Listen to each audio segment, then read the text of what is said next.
हा दोष नेमका कोणाचा आहे?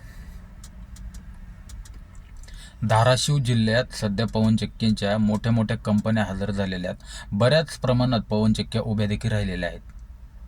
मग या सर्वात स्थानिकांचा विचार होणं गरजेचं असताना विचार तर होत नाही, त्यांचा जीव मात्र घेतला जातोय. आज देखील तेरखेडा गावातून कडकनाथवाडीकडे जाणाऱ्या मार्गावर पवनचक्कीच्या वाहनाची धडक लागून 2 व्यक्तींचा जीव गेला आहे. याचा मोबदला कोण देणार? जीव परत आणून देणार की नेमकं काय करणार? आर्थिक मदत होईल, सगळ्या गोष्टी होतील, पण ती कवर पुरणार? जो माणूस जीवानिशी गेलाय त्याचं काय? त्याच्या मागे त्याचे कुटुंब, त्याचे नातलग, त्याचा मित्रपरिवार, त्याच्या जबाबदाऱ्या, या सर्वांचं काय होणार?